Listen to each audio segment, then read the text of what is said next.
another month has come, another month has gone, and it is time for another episode of Choose Our Own Adventure. This is the April show, a late April show, but we managed to squeeze one in for you.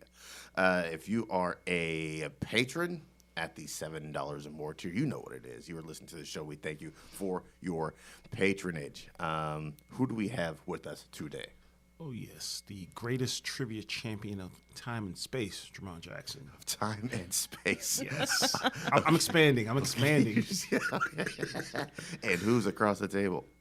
I am the hostess of The Weekly Prophet, Leslie Ellsworth. That is you, Leslie Ellsworth. We do not have our fourth member, Brian, with us today. Unfortunately, sadly, the monkey from Outbreak has gotten to him and has snatched his soul. Yes, we are all very sad. You're all very sad. Get well soon. Get well soon, Mr. Martin. We're going to try to get through this as quick as humanly possible, and at the end, we're going to go all in on some in-game spoilers. We will let you know what's up. If you have not watched it, we'll let you know to stop here. And then that will be the show for you. And if you have seen in-game, you can keep on listening, all right? So let's get, before we get into anything, May 4th, man, the live event. Yeah. For all you people in the Charlotte areas there, man, the Adventure Gang here, we're going to be at the NASCAR Hall of Fame. We're going to be pitching our podcast to WFAE in competition with 4 other shows. If you are in the Charlotte surrounding areas, tickets are $5. The link will be in the show notes. Come out and support us because we're going to need all the help we can get. Oh, yeah. So we can get that fan favorite award. That money. That sweet, sweet money that will go towards paying off bills. We will be suited and booted. You will be suited and booted. There will be shirts, there will be ties, there will be dresses. I might have a dick out too. I don't think that's going to happen. Fan favorite. Right then and there, fan favorite. How are you guys feeling about the WFAE competition so far? I'm feeling pretty good right now. Like I'm feeling a good vibe from it. Like I really feel confident that we're going to do well. Okay, all right. Yeah. Well, Leslie? I'm very excited. I think we do have a really good chance to place in the top 3, if not the top spot. Yeah. And I do think it's been helpful in pointing out some of my own personal weaknesses that I can brush up on and help. All right. Yeah, see, look at that. Choose Our Own Adventure, a podcast growth show. Personal growth show. Yeah, man, we're going to be out there. We're going to be all dressed down. If you do plan on attending, the Buffalo Wild Wings is directly behind the NASCAR Hall of Fame. And I do believe the plan is to go there immediately afterwards and either drink in celebration or cry into our beers. Jamon, do you plan on joining us out? Oh, yeah. I'm going, like, one way or another, I'm drinking a gallon of buffalo sauce. No, the sorrow.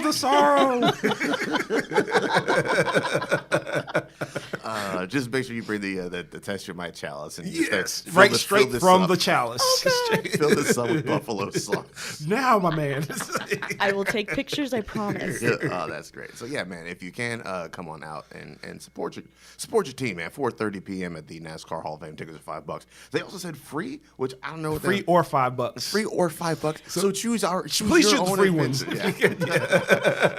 I'm not sure where the free people are going to be chilling at. If they're like up in the rafters, what the case may be.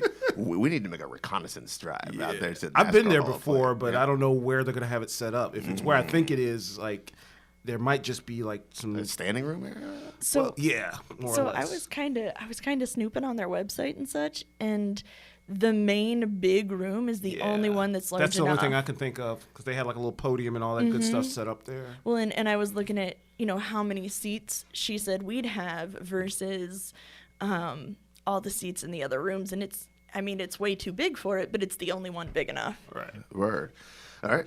So come on out May 4th, man. It's the end of this week. If you're listening to this, that the week it goes up, which I think I'm going to try to get this up on Monday. All right, then. Like I said, we're going to blast through this joint as quickly as humanly possible so we can have some time to talk about Endgame. First one comes from our man, Scott Self, and he wants us to talk Star Blazers. Now, this is something I never heard of until earlier this month when Scott Self said talk about Star Blazers. So, did a little bit of digging into this, and if you've never heard of Star Blazers or what it is, Star Blazers is an American animated television series adaptation of the Japanese anime series Spaceship Battle Yamato 1. The first broadcast is back in '79, which let you know about Scott Shelf a little bit. It was first popular English translated anime that had an overarching plot and a storyline that required episodes to be viewed in order. Look, I like that even back in the 70s, they're like, kids aren't buffoons. They can follow a storyline. Don't dumb it down. Don't dumb it down. Just don't throw Ren and Stimpy at me all day long. Although I do love Ren and Stimpy. It is the first popular English translated anime. First popular English translated anime that had an overarching plot and storyline and all that stuff. In the first season, Earth is attacked by Gamelon, a distant planet, and the radiation from the bombs forces everyone to live underground, man. You said you watched this as a kid. Yeah, showing my age a little bit too, but yeah, this was one of those shows you had to get up like 5, 6 in the morning to see before school. Yeah, because that would come on, Robotech and some of the other stuff. But yeah, I do remember because that theme song, I was like, oh, I remember that. Yeah. Nice. The first episode is up on YouTube right now. Season 1, episode 1 is on YouTube in full. And me and Leslie watched a good bit of it the other day. Yeah. Tried to check it out and see what it was about. And it reminded me so much. Like, I just got a Robotech vibe from it. Definitely. Yeah. I guess it was because Robotech would be, what, early 80s? I think so. Yeah, so this is just a little bit before Robotech. They went all in with the space pirate stuff too. Yeah, because it looks like they had it was a battleship, the Argo, outfitted with the wave motion engine. It was just an old Navy ship or something like that. So it's just a Navy ship floating around space. And a literal admiral, like just stereotypical admiral looking dude. One thing I noticed when we were watching is almost nobody. Did you watch it on YouTube at all? Yeah, I did. Nobody's mouth moves. No, they really don't. It's almost all voiceover work. Oh, well, it's all voiceover. The dubbing was like terrible from back in the day. But any possibility where their face can't be at the camera, they're like, we're gonna take that possibility. Yeah, there were a lot of quarter profiles and looking at the backs of their heads while they look out the vistas, Yeah, that guy whose back is to the camera is always the one that's doing all the talking. I'm like, how lazy are those animators back in the 70s? Oh, they were hella lazy. The mouth moving had to be the easiest thing to animate, man. I will say I really did like the animation style. Yeah. I'm really fond of the older animation styles, like the 70s version of The Hobbit. Yeah, Ralph Bakshi. Yeah, I love all that stuff. I love that style of animation and cartoons and that sort of thing. So I did enjoy that, definitely. Yeah. I don't recall ever watching it, though. I would be interested, because didn't you say, Leslie, that they kind of rebooted or redid it? Yeah. I was reading about that, like recently, maybe within the last couple of years, I think they've had a couple new series. Mm-hmm. Yeah, they have I think it's, I want to say 7 movies? Yeah. Damn. Yeah. I would be interested in taking this premise and redoing it. I have to see what the new version is. I'm assuming it's like on iTunes or something like that. They weren't playing around with that old one. And somebody got smoked like in the first episode. Right? Yeah. Dude's brother. Yeah. Go look at the cast list on Wiki for those of y'all listening. It is fucking huge. They went all in on this show. I was looking at some of the voiced actors on there, and what was it? Chris Latta was in there, who did Starscream and Cobra Commander back in the day, and everybody's gotta get their start somewhere. Yeah. Very nice, very nice. Very nice. All right, let's move it on, man. From Duquan Swin, aka Grady, aka C 2.0, is our first pitch of the day. He said everyone pitched their idea about a book or movie and discussed their inspiration. I know there was a discussion amongst us that we ain't pitching nothing original. No. That way you snakish ass snakes can't steal our ideas. Except for me. I have an original pitch. Oh, well, don't be mad when shit gets got. Yeah, I ain't throwing that gold out there. I will sue all y'all. I'm telling you now, this is my idea. Don't take it. Okay. All the money. Don't take it. All the money. I swear I can be intimidating. I can. Right. I'm pitching an adaptation. Leslie, since you have the original, why don't you go first? All right. Are you pitching an adaptation? I'm doing an adaptation. Okay, that's what I thought. Yeah. All right, Leslie, the floor is yours, ma'am. Okay, so this is actually short and sweet pitch. I want to write a collection of poetry called Who's Who in Geeky Haiku. Yes. Each haiku would describe a character or place known in pulp culture, and the answers would be provided at the back of the book for each. That is dope. Nice. Yeah. I like that. I actually had a thought for just geeky haiku years ago, I want to say. And it was somehow Game of Thrones related. I don't remember exactly what it was. And I tried to write a few, and then I was just like, got lost in the shuffle of life. But yeah, this thank you, because this question for this pitch brought it back up. I'm like, ooh, yes, that's exciting and fun. Duquan Switch, just dredging up old memories. Yes. Man. Don't go steal this, Duquan. Do not steal this. Do not. All right. We will come after you.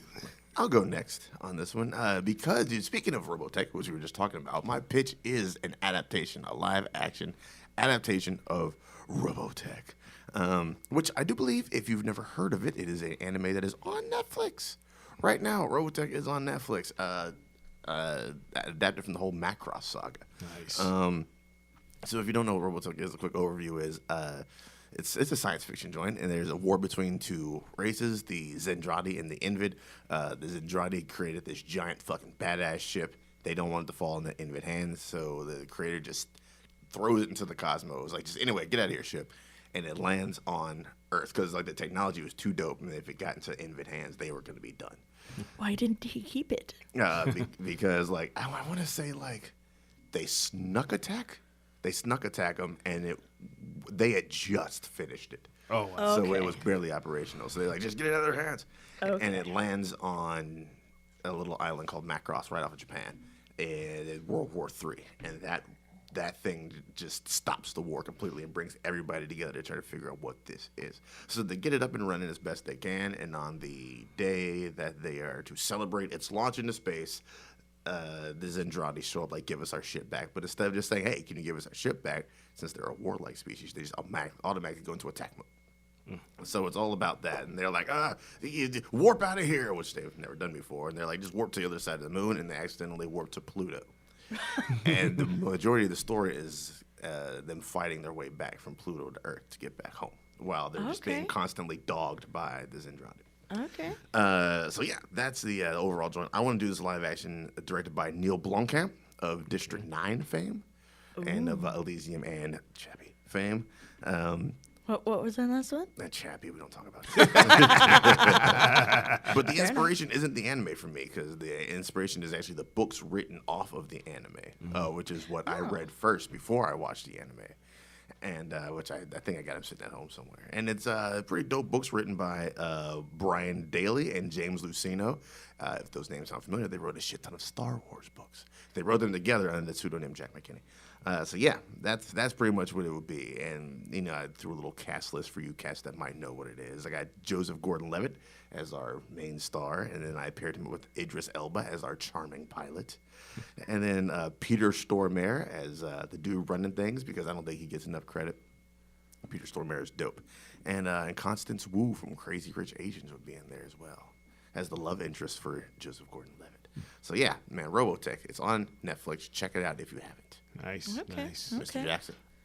Yeah, my adaptation is from probably one of my favorite childhood books, Encyclopedia Brown, like a live action version. That is that business, man. Encyclopedia Brown was the business. I remember they did that that Fred Savage version back in the '80s, but like they need to touch on that again. Like Agreed. Yeah, like a young boy detective has his own detective agency out of his garage and everything. Yeah. I remember reading that as a kid, and I was like, oh man, this kid's got it made. Yeah, it was dope. And then the books, because you read about the mystery or whatever was going on, and then the back of the book had all the solutions to all the mysteries. Right. Like they could do that almost, and then have Encyclopedia Brown figure out what was going on, almost like Guy Ritchie's Sherlock Holmes style, where you really go back and you see you flashback to you see how everything plays out. Yeah. That would be sweet. That would be sweet as shit, man. And I well, granted, like being you're gonna have to use a child actor. I don't know who you could cast right now because they would be too old probably by the time. Yeah, maybe if anybody, I would think maybe the kid that played Freddie Freeman in Shazam. Oh, okay. Yeah, I mean, yeah. I can get down with that. Yeah. Good call, sir. Yeah. Good call. Did you ever read any Encyclopedia Brown back in the day? Maybe. I'm familiar with the name. I recall it, and hearing you guys talk about it, it's like, okay, yeah, that's fuzzy memories back there, but All right, then that's what's up. All right. Yeah. Duquan Swing. Good job. The next joint from Candace Carpenter, the wonderful, the effervescent, the bubbly Candace Carpenter, the green-eyed beauty herself. She said, discuss Disney Plus. So we finally found that a date Disney Plus is going to hit. It's November 12th. and your options are either $7 a month or $70 a year. Which I was like, that's an amazing deal. And then I did the math, and if you paid $7 a month, you're paying like $14 more at the end of the year. Yeah. So I was like, okay, so it's not a huge savings. $70 still ain't terrible though. $70 ain't terrible. $70 ain't terrible. I paid all in one lump sum. I'm still debating when I pay it all in lump sum or just. $7 so my bank account's gone, but I got all this in my phone. Well, from what I hear, they're considering they have ownership of controlling ownership of Hulu and ESPN Plus. They're gonna be a bundle. Deals. Yeah. So if that's the case, it would depend on what they. I mean, we see the thing is we already have Hulu, so it's not really nothing advantageous there, and it would depend on what ESPN was talking about. Right. Like if I could get some like football games, baseball games live as they're happening, then maybe. Or if they have if it's different just packages Center, with two of the three, maybe that would be cool too. Yeah, if I could choose Disney Plus and ESPN, then I'm on board with that. Yeah. So it'll be available to stream on smart TVs, on tablets, phones, game consoles. I think we got PlayStations. You have PlayStation. Yeah, we got PlayStations here. Yeah. Yep. So here's my question to you guys. They announced all sorts of stuff that's going to be on Disney Plus. Of the 4 that I'm going to throw out to you, which one is the one that you want to check out the most? Your options are The Mandalorian, the live-action Star Wars show, the MCU shows, the Hawkeye, the WandaVision, the Loki, and Falcon and Soldier, the 500 films in the Disney library to include all the classics, or Ink and Paint, a show about forgotten female animators. Ooh. That's right. And that's just 4 of the many things that will be on it. There's also going to be about, I think, it's 7,500 shows from the Disney TV over the years as well. I'm so torn. Yeah. They got me. For me, it's definitely the MCU shows. Yeah. Especially post Endgame, I was like, yes. I'm kind of more amped for these shows now. Yeah. Same. I'm really excited for the MCU shows. I'm pretty sure Endgame set up A at the lot very of least stuff. Loki's and Falcon and the Winter Soldier. Oh yeah, easy. Yeah. What about what are you going with out of those? Probably the MCU joint? stuff. Yeah, all right. What about Close you? second to the Mandalorian. Yeah, that's my close second too, because I want to really see what they got going on there, what the Mandalorian's all about. Especially, I think it's Favreau with his hands up in there too. I mean, he started the MCU, so he has my trust forever. Oh, yeah. Also, Chef, and he did Jungle Book. Man, Favreau is untouchable. Lion right King now. coming Lion out. King, Yeah. All right, Leslie, what you got? I think I would have to go for the MCU shows. I'm really excited to see how they do Wanda and Vision, and So word just came out it's set in the 50s. That's strange. I have a theory about that, but I think it'll need to wait until the spoilerific part of the episode. Okay. There's a way to go about it now. We can go back and come to retouch think of that it, stuff. yeah. All right, cool. All right, then. The next joint comes from a young Manny Stargate Manfredoni himself. If you had to be a key grip on any movie in history, what movie would it be and why? Now, for those of you out there that know what a key grip is, that's the guy that's responsible for determining what tools you're going to need, like your dollies and your cranes and your mounts and all that kind of good stuff, and working with the camera department and the cinematographer, the DP, the director of photography, to control the lighting and the camera movement and setup. That's what the key grip does. He assists the head of departments and all that kind of stuff. Okay. What movie would you guys want to help control or be a part of that on? Ooh. Okay, so it took me a while to figure it out because I don't know jack about any of that stuff. But assuming that I do, I picked Fellowship of the Ring. Nice. Ooh. Nice.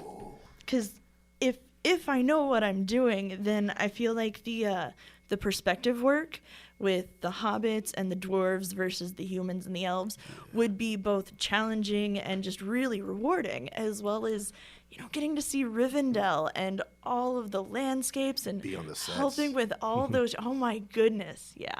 It would have to be Fellowship of the Ring. Nice. I strike down your Fellowship of the Ring because I feel like you would get no work done whatsoever. Geeking out the whole time. Camping out on sets. Where is Ellsworth at? You're hiding out in Bilbo's house.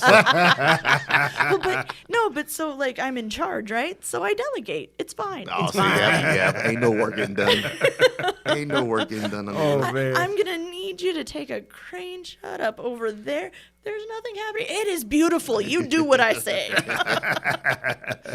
Crane shot takes like 2 hours to set up, but why not? Why not? You get 2 hours you get to spend in Rivendell. There you The go. leaves falling. What about you, sir?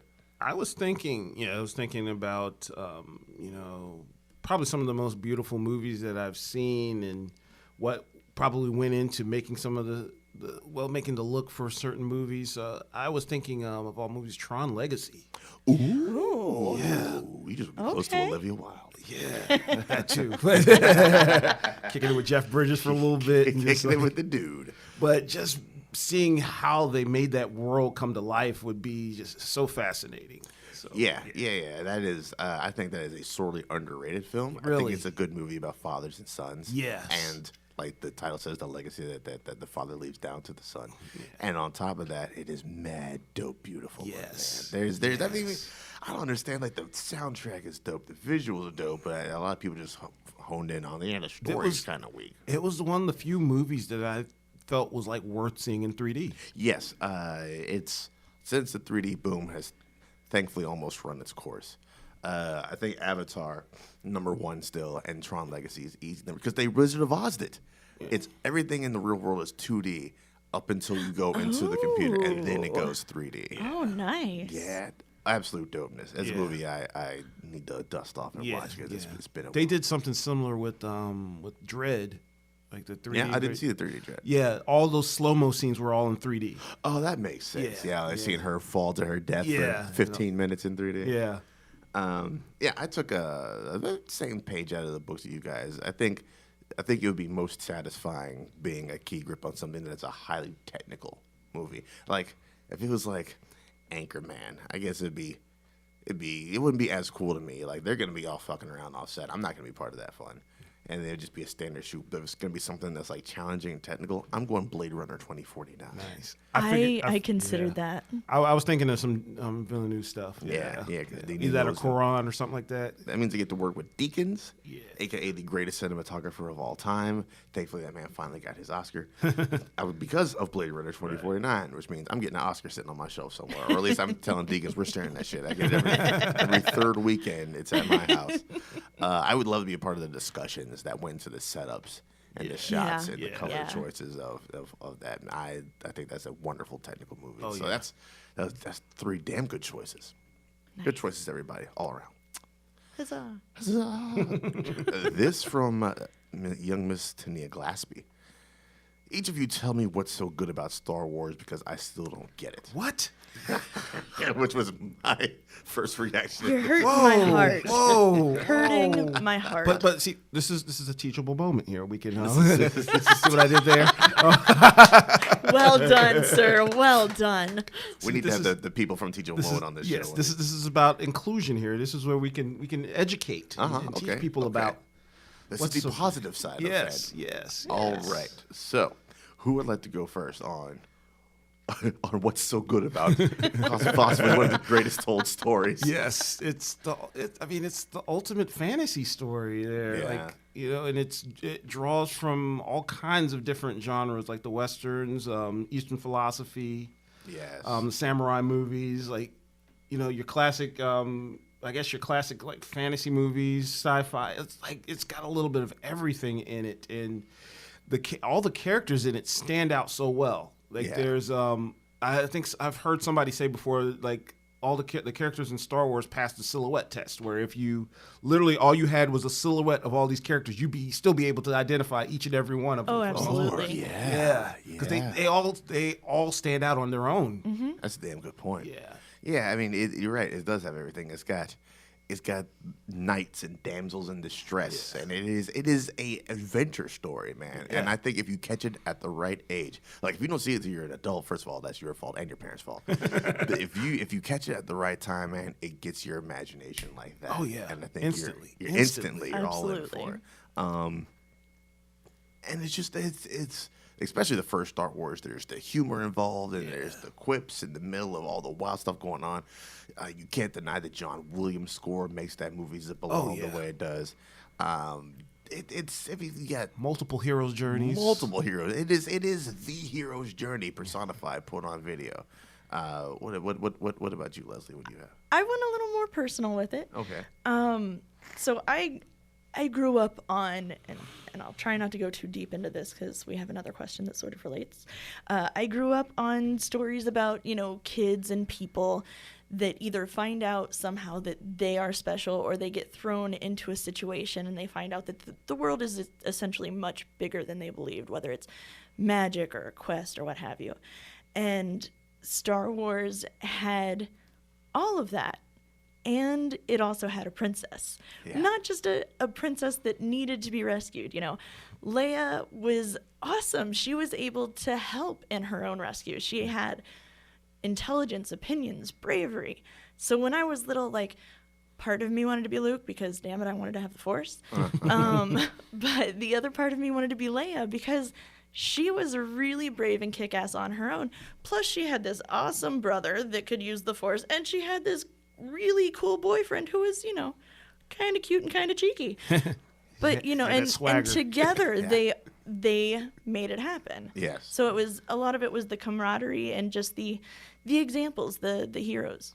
Yeah. I never wanted to be Luke. Luke is the most boring character out of all this thing. Han Solo is my favorite fictional character of all time.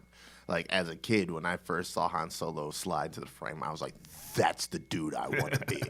And he is molded and shaped part of who I am today, just because of how much I love Han Solo. And then, the world expanded and progressed, and I'd never seen the bad guys win before when I watched Empire Strikes Back, and like Dante says in Clerks, it just ends on a down note. And I'm like, is there another movie out there? Oh, there is? Let's watch it right now. We got to watch it right now. It is, to me, it is the ultimate adventure story. And it just looks great, man. Yeah. Aliens all over the place, and everybody just mingling with everybody else. There's only one example of blatant racism that you see, and it's just, hey, we don't want those droids in here. Yeah. And then you're always going to have those asshats out there. But for the most part, everyone just kind of coexists in this galaxy, and everybody just kind of has their roles, and then they do their thing. Yeah, I think Star Wars is amazing. Yeah. Amazing for that. Oh, yes. Oh, yes. All right. Tania, hopefully that helps. It won't, but hopefully it does. Just give it a chance. Just give it a chance. Show it to your kids right now. I think her kids are the perfect age where if she has it, show it to them, they will be caught up in the wild shit going on. Yeah. Vikram, to discuss video games that shaped your childhood, and if not games, a book series or movie.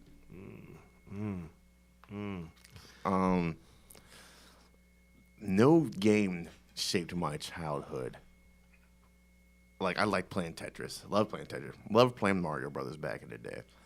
But it wasn't until I was 15, 16, so which I don't consider my childhood, that Metal Gear Solid.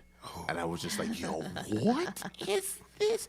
I remember years ago when I was doing the whole online dating thing, I saw a woman that had in her profile, no men that play video games. You should have given that up when you were a child. And I was like, she doesn't know what Metal Gear Solid is, does she? Oh, man. That's the first thing. You don't know what Metal Gear Solid is? Metal Gear Solid taught me patience.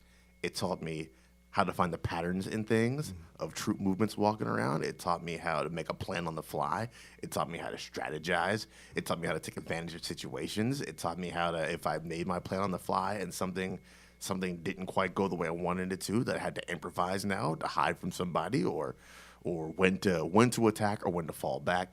It taught me a lot about critical thinking and evaluation and trends and analysis. And I think that is, for my entire career in the military, that's what I did. But yeah, Metal Gear Solid for me is, and then on top of all that, it was the first video game that is basically a movie. Yeah, you just play from cutscene to cutscene to cutscene, and people complain there's too many cutscenes. I loved it because it gave me a chance just to put the controller down for a little bit and then just sit back and watch how the story plays out. So it's a game and a movie. So you're getting double the entertainment for the price of one. Well, $60 ain't the price of one anything.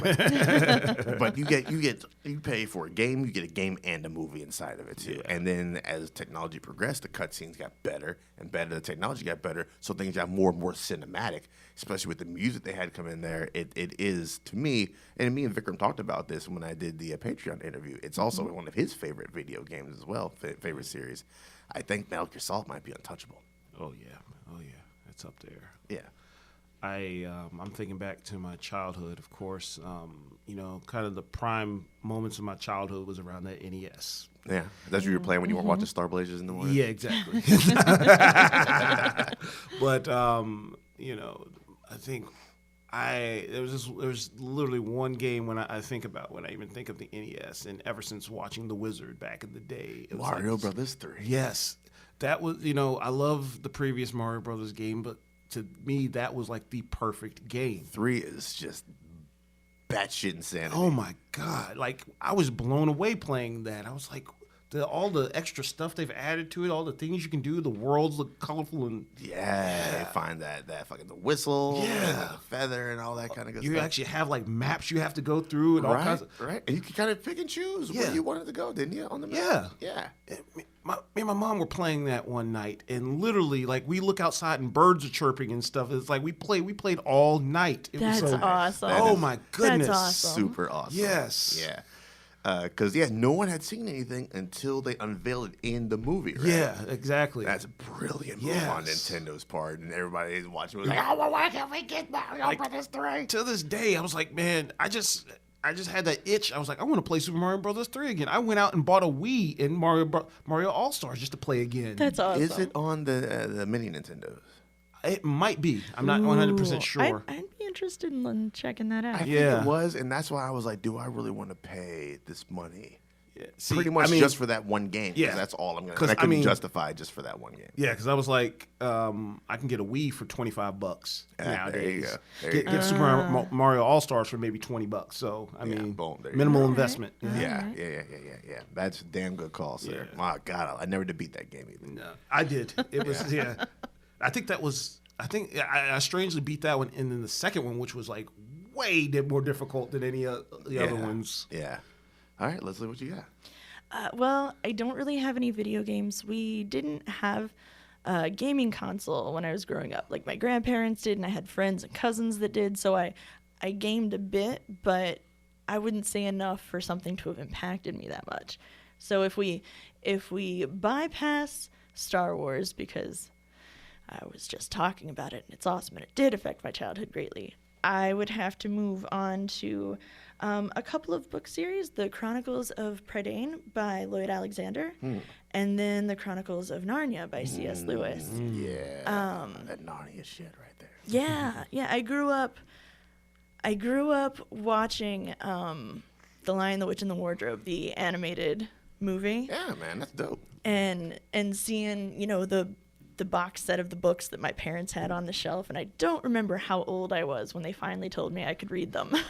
But like that, it was one of those things that I'd pull the box set down, look at the pictures, but I just wasn't allowed to read them yet. And so when I finally got to that was a big part of my childhood, and that's along with The Chronicles of Prydain, they both feature kids that are just normal kids.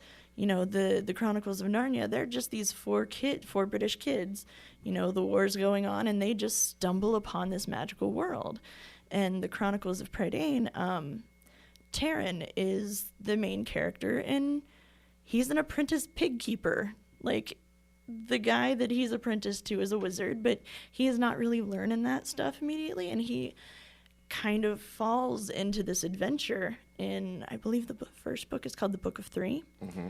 And it just goes from there. It goes from him, being some just kid who has no idea what's going on to a young adult who's actually searching for his place in the world. And there's wizards and, again, another princess that, she maybe needs a little bit of rescuing, but she also rescues herself quite a bit. Okay. And so it's that same type of story, and I loved it when I was younger. There actually was a Disney movie based off I believe it was the second book, The Black Cauldron. Ah. Yeah. Okay. I never did see Black Cauldron.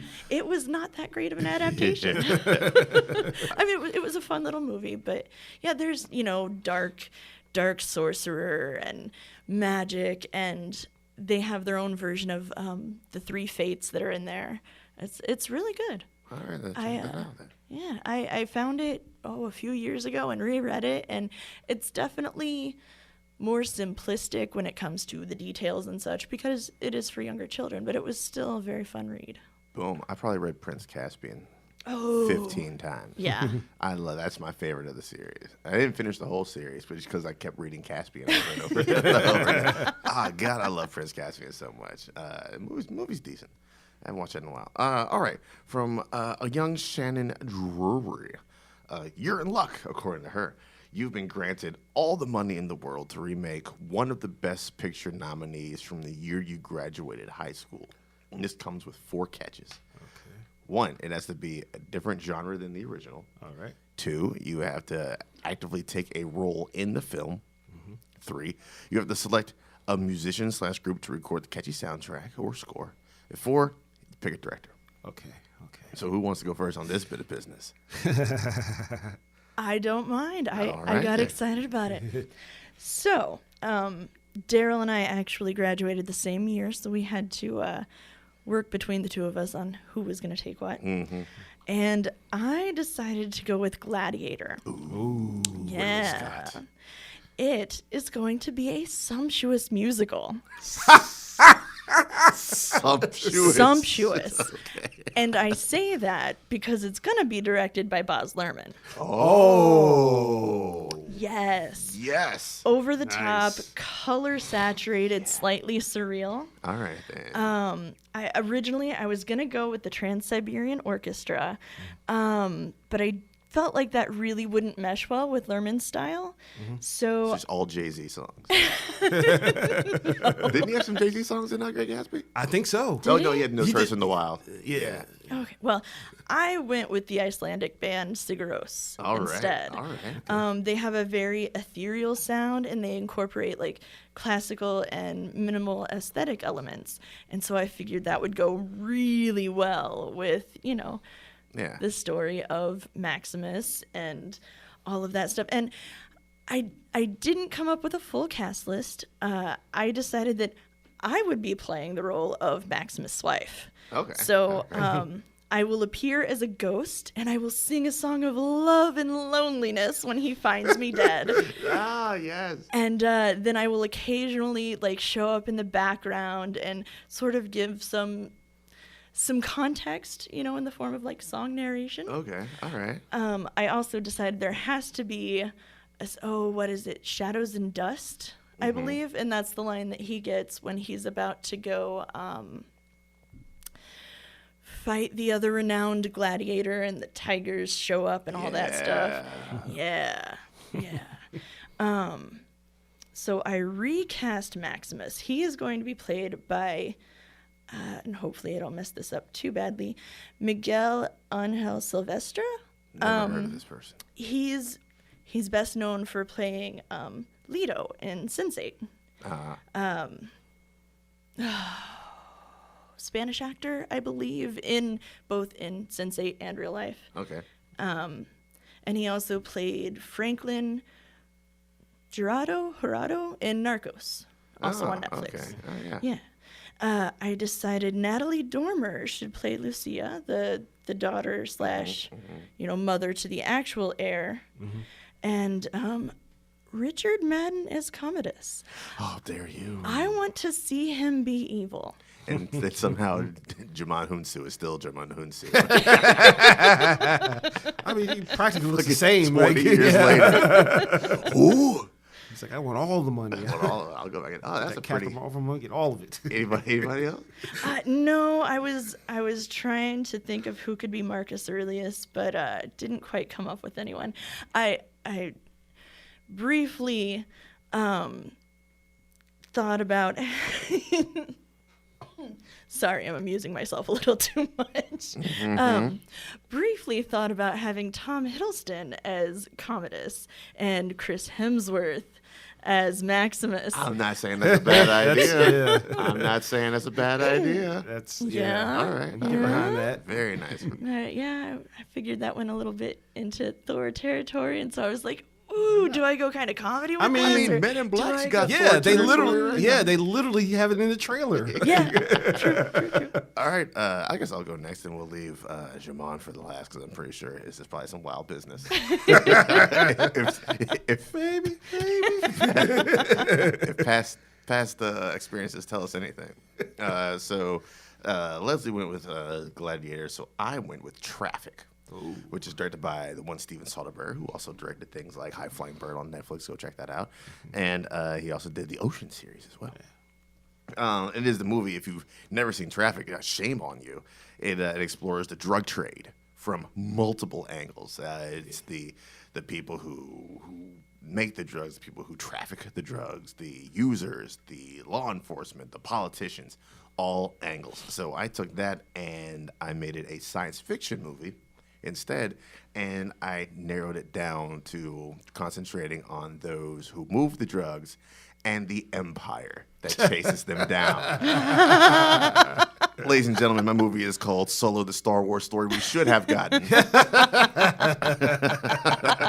It is directed by Phil Lord and Chris Miller, who were fired from the Solo movie before they brought in Ron Howard, because I want them to actually finish their... Look, these motherfuckers did the Lego movie, and find somebody that doesn't like the Lego movie. These dudes executive produced Spider-Verse. Now find me somebody that doesn't like Spider-Verse. Jump Street movies. They did the Jump Street movies, which people fucking hold in high esteem. Brilliant. I think that they were kicked off because they're doing something so outside of Star Wars that they got a little bit scared. And they're like, this ain't a granddaddy Star Wars. And then they brought in the very safe Ron Howard to finish it up. Yeah. I think they're going to give us some wild shit. And I want to give them this chance. Directed by Lord and Chris Miller. And it would be like a cat and mouse chase throughout the galaxy with Han, Leia, Chewie, and Lando just on crazy heists, smuggling the drug glitter stem all over the Outer Rim.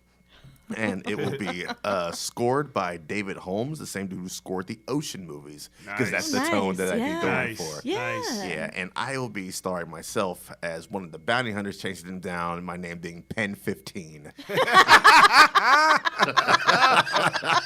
The bounty hunter. Yes, and that is my movie, sir. And ma'am, and those listening. What you got, Javon? All right. So the year I graduated, 1996, I was looking at the Best Picture winners. Okay, my movie is going to be about these astronauts who find something somewhere out in space, and they take it back to NASA or whoever, and apparently they get screwed out of whatever deal, and they're on the outs or whatever. NASA and some corporation end up taking whatever they found and keeping it for themselves. All the government again.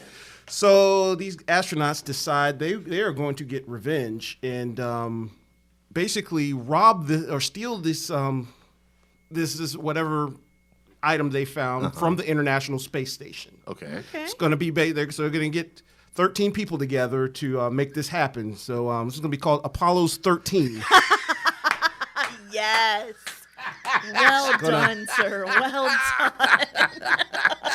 Going to star Tom Hanks and Gary Sinise, of course. Nice. Samuel L. Jackson, Kevin Hart, Chris Hemsworth, Bradley Cooper, Amy Adams, Tiffany Haddish, Donald Glover, Rosario Dawson, Michael Keaton. He's going to be the old hero astronaut from back in the day. Of course. Seth Rogen and Denai Guerrero. I love it. I love it. Batshit insane cast. Yes. I've ever heard. Okay, I'm going to have a cameo in there as the guy who basically runs security at the International Space Station. I'm going to unwittingly let them in. Oh, okay. Sam is going to be on the intercom trying to get in. He's like, "Motherfucker, are you going to let us in or not?" And I was like, "Yeah. Come on, man. I love it. Yes, it's going to have a Motown soundtrack, and of course, it's going to be directed by Steven Soderbergh. Okay, all right. So and little known thing, the villain of the movie, who's going to own this corporation, is like trying to basically manufacture this item or whatever. It's going to be Giovanni Ribisi. Oh, nice. So it might be a Avatar prequel, more or less. Okay. The unobtainium. Unobtainium. All right. Yes. This is wonderful, sir. This is wonderful. Too much for me. Very well done all around. Very well done all around. We got sumptuous musicals. We got space heists. Yes. We got more space heists. Yes. Excellent. All right. Last question from Peanut Butter himself. In honor of Avengers Endgame, what is your 6-person MCU draft team? And he gave us roles for each 6. We need a leader, a PR rep / disciplinarian, a nerd tech or weapons guy, a brawler, a mystic, or mutant, or weirdo, and an intern. Now, I didn't just keep mine specifically to the MCU. I went out Marvel. Okay. All Marvel to cast my team. I'll go first with mine. My leader's Captain Marvel. Nice. Carol Danvers will be leading my team. Don't give me that look, Leslie. I knew you were going to take that. That's why you went first. Exactly. I'd like to think I know the people I do these shows with. My leader's Captain Marvel. My PR rep / disciplinary, I'm bringing in Spider-Woman. Okay. Jessica Drew and her British ass. That way we get a little bit of international flavor in there. And she would be played by Felicity Jones. Okay. Because for some reason, whenever Jessica Drew pops up in a comic book, that's whose voice I hear. My nerd tech weapons guy is there's only one. It's Iron Man. It's Tony Stark. You can't have an Avengers team without Tony Stark on there.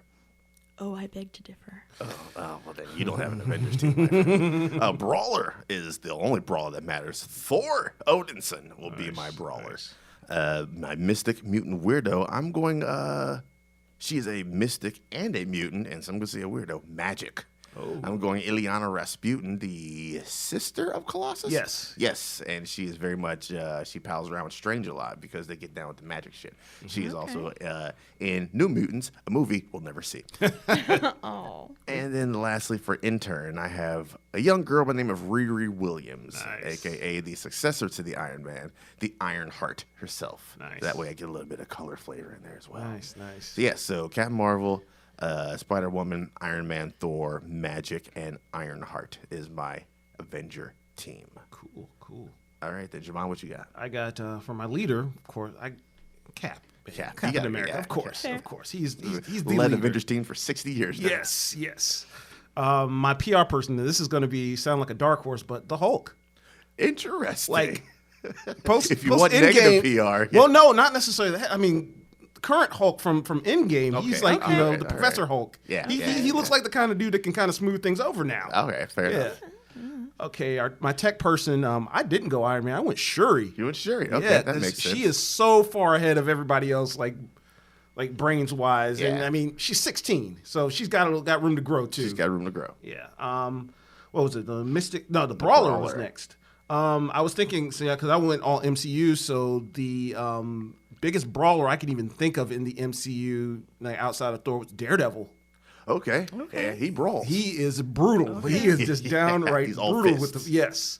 My Mystic or mutant or weirdo, I went Mystic and I went with the Ancient One. Tilda Swinton, yeah. Oh, yeah. Okay. Yeah. So I just love her. Like she's so sarcastic and like just confident all the time. Like, and my intern now, I went a different route with the intern. I'm going with the hopefully eventually he'll be the man in the chair, Ned from Spider-Man: Homecoming. The guy that you gotta have your guy in the chair, man. Yes, You gotta have yes. your guy in the chair. That's good. That's an interesting line that Yeah. you got there, sir. And what about you, Miss Ellsworth? Well, for my leader, of course, as you already took, Damn straight I did. Captain Marvel, Carol Danvers. Of course you did. Well, of course I did. She's awesome.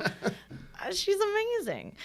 So my PR rep / disciplinarian, I went with Black Widow. And Okay. that was also inspired by Endgame. I think she could do it. Okay. I think she could hold down that role. My nerd tech weapons girl, also Shuri, because she's amazing. Like the scene when in Infinity War when she's talking to them about how they put Vision together and everything, she's like, "Oh, why didn't you just blah blah blah blah blah?" We didn't think of it. I'm sure you did your best. It's like- Well, also, Loved it. I was thinking about that when I was watching Infinity War. Like, when they made Vision, it was two motherfuckers under pressure trying to get it done before Cap showed up. So they were working with limited time and resources. Sure, he had a little bit more luxury of thinking about things. But yeah, also, even Vision was like, yeah, y'all motherfuckers didn't think about that. That quick cut to Vision, like, why didn't y'all think about it? She was also well, I mean, she was trying to save him as opposed to create him, but Yeah. you know, there was time constraints there too. But sure, yeah. Iron Man. Iron Man. Oh, yeah. Also, the bankroll for my team. My brawler goes to Valkyrie. Oh, Okay. It's along the same lines as you choosing Thor. I was like, she would be awesome. my mystic mutant weirdo, Scarlet Witch, because she was powerful as all get out. And my intern, so I went sort of a different route. I chose Nebula, not because she needs to learn how to fight or learn how to do any of the actual actiony stuff. She just needs to learn how to be better. She needs to, she's still learning how to be a hero as opposed to sort of evil and doing her dad's bidding. So yeah, I thought she would be a great intern there. Definitely seeing an A-Force vibe there. Yeah, it's all definitely an A-Force vibe. I had to put these up so people can vote to see who came up with the best MC. And just message Brian to see what his team was going to be. All right, then, dope. Definitely, I would take MCU Scarlet Witch. I will never let comic book Scarlet Witch anywhere near my team. No. Too dangerous. Unstable. Too unstable. All right, then. So if you have not seen Endgame, we got about 10 minutes left. Go ahead and end this episode here because we're going to spend the next 10 minutes getting deep into some Endgame stuff. Spoilery. So like I said, if you haven't checked out Endgame, thank you very much for listening. Remember, May 4th, if you live in the Charlotte areas, get yourself a ticket. The link is in the show notes. Come on out and support Choose Our Own Avenger because we're going to need the help we can get to defeat the bicyclist. Yes. All right, then. If you have seen, this is your last chance. If you have seen Endgame, let's get into it. What are your initial thoughts there, guys? Wow. Oh, my God. Yeah. Oh, my God. Greatest comic book movie? It's sure as hell up there. Like, Yeah. Yeah. And see, here's the weird thing, though, because I was thinking about it over the weekend. I was like, do I put this in my top 5? But like at the same time, because I didn't put Infinity War in my top 5 either, because I feel like both of them can't stand on their own as a singular movie. They, one needs the other. It's definitely in my top 10 for sure. It might be right below the top 5, but Okay. But it ticked all the boxes for me. Yeah. All the boxes. I think I can judge it as a standalone, and it is, I think, the greatest comic book movie we've gotten. The emotional impacts, like the Russos said, that we're trying to do things that people don't expect. Killing Thanos in the first 10 minutes is something I don't think anybody was expecting to see going into this. No. And I think everyone was focused. I think the Russos let Chris Evans put it out there heavy that, hey, I'm stepping down as Cap. This is my last Cap. I'm done with Cap. RDJ was very silent about this being. Oh, yeah. So I think that led fans, they let fans misdirect themselves to think that Cap was going to be the one to die. And they pull a switcheroo where Tony's the one to die. Yeah. And honestly, I think I prefer it better with Tony dying than Cap dying. It kind of fit with basically that culmination of He started it and he ended it basically. Yeah. And he went out doing what he wanted to do, basically to end it, to save everybody, to basically more or less put a shield around the world. Yeah, isn't this why we fight, so we can end the fight? Yeah. And he ended that damn fight. Yes. What about you, Leslie? I'm just thinking that was so hard to watch. You're getting me all caught up in my feels. I agree. I thought I had prepared myself for Cap to die and for Tony to retire. And yeah, that was, I agree that it makes much more sense the way that they did it with the story that they told. But man, that was so hard to watch. Yes, it's very hard to watch. A couple of things I appreciated. Thor's new Asgard, which I don't think they do a good job of explaining. That is built in the same place as the beginning of the first Avenger, where they're hiding the the Tesseract? The Tesseract? Yeah. Okay. Same town. Nice. Same town. Nice. Okay. It's also the same location where Odin fights at the very beginning of Thor in the flashback. Where he's fighting the Frost Giants. When they had that little story before. And he's telling little Thor and little Loki. Yeah. Also the same location. Nice. Very nice. Yeah. So many awesome callbacks. Yes. So many awesome callbacks, man. I think my like right now, and it's going to change like throughout the weeks, but my favorite moment, that moment where, and they took it, part of it from the Infinity Gauntlet book, where Cap is literally face to face with Thanos and, Thanos' entire army. And you forget, they were good in making you forget that, Hulk already snapped everybody back. So you're going through this battle forgetting that everybody is back. Yeah. And then, like, literally that one moment where Cap is ready to throw down again with everybody, and you hear that, like Cap, it's Sam, it was like, on your left. I was like, man, oh that my. was one of the biggest I really, cheers. I was ready to jump up and be like, yes. Yeah, I think they did that real well because as soon as the snap happens, Hawkeye's wife is calling him. Like, Yeah. motherfucker, you never came home with the milk. And I just assumed they all came back at the same time, but they all stopped and picked up because you see Strange and Wong and all the Mystics. So they marshaled an army before they showed up to the battlefield, Yeah. Right. which is why it took them so long to get Yeah. there. So much dopeness Yes. in that. What was some of your favorite callbacks to other MCU movies, Leslie? Gosh, I don't even know. I don't know specifically about callbacks. I'm just sort of overwhelmed with it all at the moment. I really liked when Thor went back and had that conversation with his mom. Yeah. That whole scene, because clearly he's a different Thor. Clearly. Which Yeah. I personally loved. I loved that. But I loved that we got to see a little bit of Natalie Portman, we got to see a little bit of Renee Russo, and we got to see the relationship that he had with his mom. Yeah. And we know that he cared about her and he loved her, but I don't recall that we ever got a whole lot of them together. Yeah. And You got so- a dope ass scene with her and Loki together in Thor: Dark World when she Yeah. visits Loki in Yeah. prison, but you don't get a whole lot with her and Thor. No. Yeah.